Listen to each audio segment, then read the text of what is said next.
நான் தான் சிவா. என்ன இப்ப? நீ ஏதோ இந்த ஏரியால ரொம்ப பிரச்சனை பண்ணிட்டு இருக்கியாமே, அதுக்காக இந்த பொண்ணு உன் மேல கம்ப்ளைண்ட் கொடுத்துருக்கா. ஓஹோ, பீட்ரு மாமியா? சார், கைலாசத்துக்கு அந்த சிவானா, காசிமேடுக்கு இந்த சிவா. அவர் மேல கம்ப்ளைண்டா? சிவசிவா சிவசிவா சிவசிவா. என்னம்மா இதெல்லாம்? அப்பா நீ பயப்படாத, நீக்கு ஒண்ணும் ஆகாது. யாரா இந்த பழம்? அத பத்த கேளம்.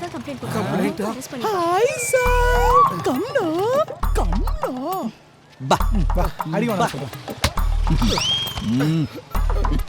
என்ன சார், உன் பொண்ணு என் மேல என்னென்னமோ கம்ப்ளைண்ட் குத்துக்கிறா?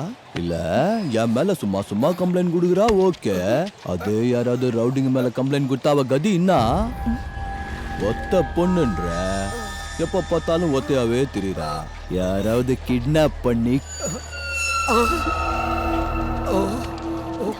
கையால சரக்குன்னு சொல்லி விட்டாங்க. என்னடா பப்ளிக் பிளேஸ்ல இந்த மாதிரி பேசிட்டு இருக்க? என்ன? ஏய், அவ அப்பங்கில பேசினுகிற, நீ மூடி நிறு. இல்ல அடேங்க போலீஸ்காரங்க பேசியா? எடுத்து கும்பிடுறேன் சார். இதுல இவர் தப்பு எதுவும் இல்ல சார். என் பொண்ணுக்கு தான் கிறுக்கு பிடிச்சிருக்கு. அதான் பைத்தியம் மாதிரி நடந்துட்டு இருக்கா. No no sir. ஏய், வாய மூடுறே.